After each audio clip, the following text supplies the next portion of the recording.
అనేది చూడాలి. రైట్. దాంతోపాటు పిసిసి అధ్యక్షురాలు షర్మిల గారు, వైఎస్ షర్మిల గారు మధ్యలో కొంతకాలం ఆవిడ విరామం ప్రకటించారు. ఇప్పుడు మళ్ళీ నిన్న హఠాత్తుగా తెర మీదకి వచ్చేసి, ఇద్దరు కుమార్తెలు ఉన్నారు జగన్మోహన్ రెడ్డి, నీకు ఆడపిల్లల తండ్రివి కదా, జత్వాని కాదంబరి జత్వాని బాధ నీకు తెలియలేదా అంటూ గట్టిగా కడిగేశారు. పైగా ఆయన నాలెడ్జ్లో లేకుండానే ఐపీఎస్లు విమానాల్లో వెళ్ళిపోయి ఆమెను తీసుకొచ్చి కేసులు పెడతారా అవును అని అంటూనే, ఇంకోటి కూడా హిడెన్ కెమెరాలు లేవని చెప్పి ఒక దర్యాప్తు అధికారి మాదిరి ఈవిడే ఒక స్టేట్మెంట్ ఇచ్చేశారు. ఆవిడ వెళ్ళింది లేదు, అక్కడికి పరిశీలించింది లేదు, మాట్లాడింది లేదు. అండ్ ఆవిడకేమో జిల్లా కమిటీలతోటి సఖ్యత లేదు, చాలా కమిటీలు ఆవిడ మీద తిరుగుబాటు చేశాయి. మరి ఎక్కడి నుంచి ఇన్ఫర్మేషన్ వచ్చిందో ఆవిడ చెప్పలేదు. బట్ అదాట్న మరి ఎవరిస్తున్నారో స్క్రిప్ట్ తెలియదు. కానీ అంటే వైసీపీ ఆరోపణ ఏంటి, తెలుగుదేశం ఇస్తోందని. ఆవిడ అక్కడ హిడెన్ కెమెరాలు లేవు. మన మినిస్టర్ లోకేష్ గారు చెప్పారు హిడెన్ కెమెరాలు లేవు, అయినా కూడా మేము అక్యూజ్ని అరెస్ట్ చేసామన్నారు. హిడెన్ కెమెరాలు లేనప్పుడు అక్యూజ్డ్ ఎక్కడి నుంచి వస్తాడు? సో ఆ విషయంలో కొంత గందరగోళం ప్రభుత్వానికి అంత ఉంది, ఈవిడికి కూడా అంతే ఉన్నట్టు కనిపిస్తుంది. కానీ ఒకటే ఒక వ్యాలిడ్ పాయింట్ ఆవిడ అన్నది ఏంటంటే, ఇద్దరు అమ్మాయిల తండ్రివి నువ్వు, నీకెంత బాధ్యత ఉండాలి ఒక ఆడపిల్లని రక్షించే విషయంలో. అంటే ఒకటండి, షర్మిల గారు పొలిటికల్ దీనికి సంబంధించి ఆవిడ పిసిసి బాధ్యతలు తీసుకున్న తర్వాత ఆవిడ ఎక్కడుండాలి? విజయవాడ కేంద్రంగా ఆవిడ ఆపరేషన్స్ ఉండాలి, ఆంధ్రరత్న భవన్లో ఆవిడ ప్రజెన్స్ ఉండాలి. అది దాదాపుగా వదిలేశారు. ఆవిడ వదిలేసి తను అక్కడికి పరిమితం అయిపోయారు, పులివెందులకు పరిమితం అయిపోయారు. ఆవిడ కడపకి పరిమితం అయిపోయి అక్కడ నుంచి అడపాదడపా మీడియా ముందుకు వస్తున్నారు తప్ప రెగ్యులర్గా పార్టీ తాలూకా యంత్రాంగాన్ని కదిలించటము, దాన్ని క్షేత్రస్థాయిలో నిలబెట్టేటువంటి ప్రయత్నం, రోజువారీ ఒక యాక్టివిటీ ఇవ్వాలి. ఇప్పుడు ఈ వరద ప్రభావం ఉంది, తను పర్యటించాలి, అక్కడ తిరగాలి, తన క్యాడర్ని రంగంలోకి దించాలి, సహాయక చర్యల్లో వాళ్ళు కూడా పాల్గొనాలి.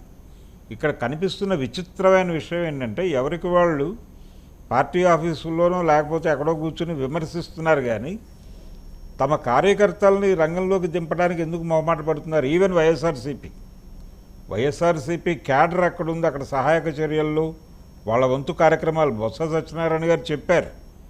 కానీ యాక్చువల్గా సీన్లోకి దిగినట్టుగా మనకు ఎక్కడా కనిపించడం లేదు. సహాయక చర్యల్లో వాళ్ళ పాత్ర ఏమిటి, కాంగ్రెస్ పార్టీ పాత్ర ఏమిటి?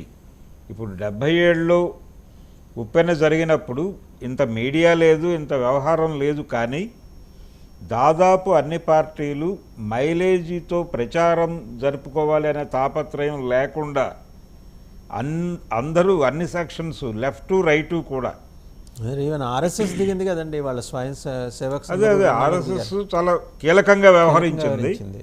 అలాగే ఒక్క ఐఏఎస్ ఆఫీసర్ అండి ఈ రోజుకి ఆయన గురించి జనం చెప్పుకుంటారు. మన మధ్యలో ఏవిఎస్ రెడ్డి గారు ఉప్పెన సమయంలో మా సీనియర్స్ చెప్తుంటే తెలుస్తుంది, ఒక్క ఐఏఎస్ ఆఫీసర్ రెయిం బగళ్ళు ఎట్లాగా ఆయన పనిచేసి అన్ని వందల మంది వేల మంది ఉద్యోగులకు ఆయన స్ఫూర్తిదాయకంగా ఇచ్చాడు. ఇవాళకి ఆయన గురించి చెప్పుకుంటారు.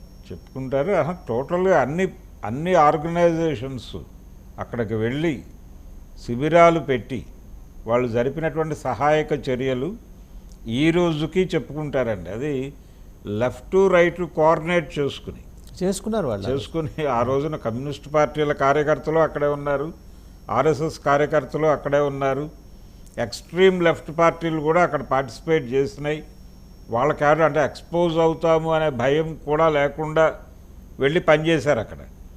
అలాగే 90లో వచ్చినటువంటి తుఫాను దివిసీమకి అప్పుడు కూడా వీళ్ళందరూ అక్కడ ఉన్నారు సహాయక చర్యలు. కానీ ఇప్పుడు ఈ పార్టీల నాయకులు పార్టీ ఆఫీసుల్లో మాట్లాడటం కనిపిస్తోంది. షర్మిల గారు కావచ్చు, లేకపోతే జగన్మోహన్ రెడ్డి గారు కావచ్చు, వీళ్ళు ఒక విమర్శ చేయటం కోసం మీడియా ముందుకు వస్తున్నారు. కానీ తమ పార్టీ శ్రేణుల్ని తీసుకెళ్ళి అక్కడ క్షేత్రస్థాయిలో సహాయక చర్యల్లో ఏ మేరకు నిమగ్నం చేయించారు, వాళ్ళు ఏ మేరకు కంట్రిబ్యూట్ చేస్తున్నారు, అక్కడ ప్రభుత్వం చేస్తుంది సహాయక చర్యలు, ప్రభుత్వం మీద విమర్శించడం, ఇదంతా పొలిటికల్ వార్ వేరు. కానీ ఇప్పుడు ఇమ్మీడియట్గా ప్రజలకి సహాయం చేయటం అనే దానిలో వీళ్ళకి షేర్ ఏమిటి అనేది కనుక ఒకసారి పరిశీలిస్తే ఇప్పటివరకు మేజర్గా ఎక్కడా కనిపించటం లేదు. కేవలం ప్రభుత్వ సాయం, దానికి చాలా చోట్ల ఆ బుడమేటికి గండ్లు పడ్డాయి చాలా చోట్ల. వాటిని కంట్రోల్ చేయటం కోసం ప్రయత్నాలు చేస్తున్నటువంటి వాళ్ళు కూడా ఎవరు కనబట్టలేదు. అక్కడి నుంచి ఎవరికి వాళ్ళు వాళ్ళ తిప్పలు పడి వాళ్ళు బయటకు చేరుతున్నారు, కానీ జనాలు ఎవరూ కూడా వెళ్ళి వాళ్ళని బయటకు తీసుకురావడానికి ప్రయత్నం చేస్తున్నట్టుగా ఎక్కడా ఒక్క విజువల్ కూడా మనం చూడలేదు. ఇటువంటి పరిస్థితి, ఇటువంటి దౌర్భాగ్యమే ఇది ఒక రకంగా. కాబట్టి రాజకీయ పార్టీ, ఆవిడ కాంగ్రెస్ పార్టీ నాయకురాలుగా ఉన్నారు. కాంగ్రెస్ పార్టీకి ఇప్పటికీ క్యాడర్ ఉంది అక్కడ.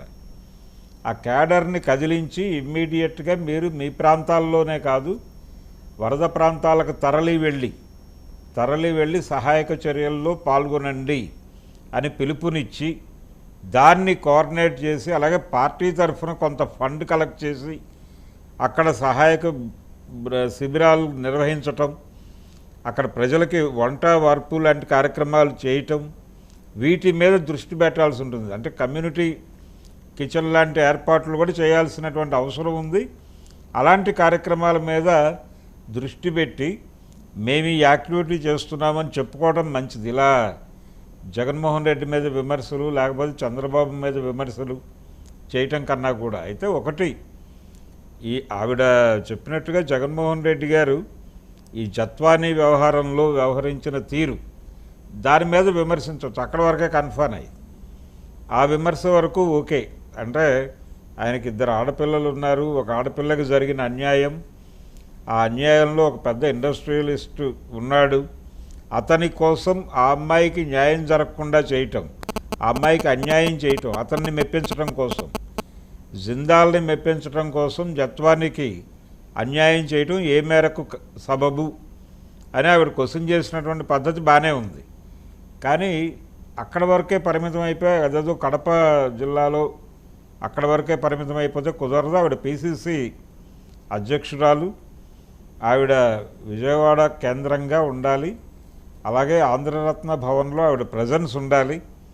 ఆవిడ ఇమ్మీడియట్గా అక్కడ కూర్చుని క్షేత్రస్థాయిలో సహాయ కార్యక్రమాలు పర్యవేక్షిస్తూ, కమ్యూనిటీ కిచెన్స్ లాంటివి, అంటే అందరూ వచ్చి భోజనం చేయడానికి కావాల్సినటువంటి ఏర్పాట్లు చేసుకుంటూ వెళ్ళాల్సినటువంటి అవసరం ఉంది.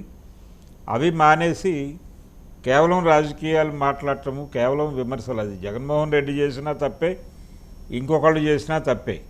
ఇది పొలిటికల్ వార్ చేయడానికి టైం కాదు, కానీ చేస్తున్నారు. దాంతోపాటు గుడ్లవల్లేరు మీద కూడా ఆవిడ మాట్లాడారండి. అక్కడ హిడెన్ కెమెరాలు ఏం లేవు, ఒకవేళ షవర్లో పెట్టుంటే విజువల్స్ బ్లర్ రావాలి కదా అని ఆవిడ చాలా సైంటిఫిక్గా ఒక లాజిక్ బయటికి తీసుకొచ్చారు. సరే, అంటే ఆవిడకు ఉన్న టెక్నాలజీ బ్యాక్గ్రౌండ్ బట్టి ఆవిడ ఎవరి చేతను అడిగించి ఈ విషయాలన్నీ తెలుసుకున్నారో తెలియదు.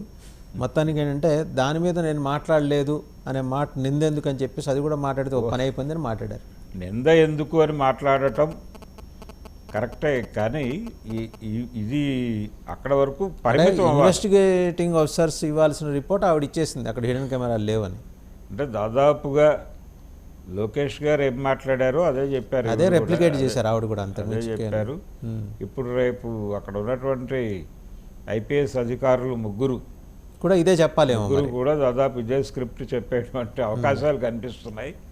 అయితే వాళ్ళు ఇంకొంచెం విస్తారంగా ఒక సినిమాకి పనికొచ్చే లెవెల్లో ఒక కథ ఎస్టాబ్లిష్ చేసి నివేదిక కంక్లూడ్ చేద్దాం అనుకుంటున్నట్టున్నారు. నివేదిక కంక్లూడ్ చేయొచ్చు, కానీ విద్యార్థినులు సేఫ్గా హాస్టల్లో ఉండేటువంటి పరిస్థితి అయితే కనిపించడం లేదు. అది ఈ రోజుకి వాళ్ళు రోడ్ల మీద కాలేజీ ప్రతిష్టకు ఆయన మధ్య కాకుండా ఆడపిల్లల తల్లిదండ్రులని ఆందోళన పడే, కొన్ని వందల మంది ఆడపిల్లల తల్లిదండ్రులని ఆందోళన పడేసిన అంశం అది. అంటే ఇద్దరికో ముగ్గురికో అట్రిబ్యూట్ చేసి దాన్ని కేసు క్లోజ్ చేసి హషప్ చేసే ప్రయత్నం జరిగితే మాత్రం దట్ ఇస్ హైలీ అబ్జెక్షనబుల్. ఎలాగో నేషనల్ హ్యూమన్ రైట్స్ కమిషన్ కూడా రంగంలోకి దిగింది. రేపో మాపో నేషనల్ ఉమెన్స్ కమిషన్ కూడా మాట్లాడబోతుంది దాని మీద సూమోటో తీసుకొని. మరి అంత తేలిగ్గా ఎట్లా తీసుకుంటుందండి ప్రభుత్వం దాన్ని? అంటే ప్రభుత్వం వైపు నుంచి అంటే రకరకాల కోణాలు ఉన్నాయండి దీనిలో. అంటే దాన్ని కొంచెం దాని పరిధి కుదించి కంక్లూడ్ చేసేద్దామనే తాపత్రయం కనిపిస్తున్న మాట వాస్తవం.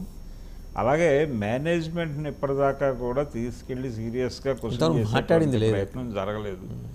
రెండోది వాళ్ళకి ప్రమేయం ఉండే అవకాశం లేదు అన్నట్టుగా కూడా మాట్లాడేస్తున్నారు వీళ్ళే. అంటే ఆ స్టాఫ్, అంటే అక్కడ ఏంటంటే పోలీసులతో పాటు అందరూ ఇన్వెస్టిగేట్ చేస్తున్నారు. షర్మిల ఇన్వెస్టిగేట్ చేస్తుంది, మీడియా ఇన్వెస్టిగేట్ చేస్తుంది, జడ్జిమెంట్లు ఇచ్చేస్తుంది మీడియా కూడా. అంటే లోపల ఈ ప్లంబర్స్ వీళ్ళు ఉంటారు, వెళ్తారు, వంట వాళ్ళు వెళ్తారు. వంట వాళ్ళు వెళ్తారు, వాళ్ళకు సంబంధించినటువంటి తప్పేమీ లేదు అనే మాట కూడా వీళ్ళే మాట్లాడేస్తున్నారు. వీళ్ళు ఎలా మాట్లాడతారు? అక్కడికి వెళ్ళి పరిశీలి చేయకుండా అది అది ఎవరు మాట్లాడినా. అందుకని అక్కడ విషయం వేరు, అక్కడ విషయం వేరు, వీళ్ళు మాట్లాడుతున్న గొడవ వేరు. దాన్ని కొంచెం సెన్సిటివ్గానే చూడాలి. ఆడపిల్లలు రోడ్ల మీదకి వచ్చి ఎందుకు మాట్లాడుతున్నారు అనేది అంత ఈజీగా తీసుకునే మొత్తానికి మీరు విషయం గట్టిగా కాదు. నిలదీయటం వల్ల ఏమో షర్మిల గారికి వినిపించినట్టుంది. ఆవిడ మరి కాసేపట్లో గన్నవరం విమానాశ్రయానికి ల్యాండ్ కాబోతున్నారు. మరి కాసేపట్లో ఇప్పుడు తగ్గిపోతున్న వరద తగ్గిపోయిన తర్వాత ప్రకాశం బ్యారేజ్ ఎలా ఉందో చూసి బాధితులను పరామర్శించడానికి వెళ్తారట. అంతా అయిపోయింది. ఇన్నాళ్ళుగా మరి చీఫ్ మినిస్టరు లోకేష్ గారు ఇంక ఇతర మంత్రులు అందరూ క్యాంప్ చేసి అంతా అయిపోయిన తర్వాత ఆవిడ వస్తున్నారు చివరిలో. అంటే ఫలశ్రుతి చెప్పి వెళ్ళిపోతారేమో, వ్రతం అయిపోయింది వచ్చి కాబట్టి అంటే అక్కడ కూడా ఒక రకమైనటువంటి పొలిటికల్ వార్ చేసి వెళ్ళిపోతారు ఆవిడ. వెళ్ళిపోతారు. జగన్మోహన్ రెడ్డి మీద 2 విమర్శలు, చంద్రబాబు మీద 2 విమర్శలు చేసేసి మీరు కాంగ్రెస్ పార్టీకి అండగా నిలబడాలి అని చెప్పి తిరిగి ఆవిడ కడప దిశగా వెళ్ళిపోయేటువంటి పరిస్థితే కనిపిస్తోంది. ఇంకొక ఆవిడ అక్కడ క్యాంప్ ఉండాలి కదా ఆవిడ ఉండాలి. ఇంతకుముందు రఘువీరా గారు పిసిసి వ్యవహారాలు చూసినప్పుడు ఆయన అక్కడే ఉన్నాడు. ఆల్మోస్ట్ అవైలబుల్, ఆయన ఎప్పుడు అవైలబిలిటీలో ఉండేవారు. ఆయన అవైలబుల్గా ఉండేవాడు. రోజు అక్కడ ఒక యాక్టివిటీ ఉండేది.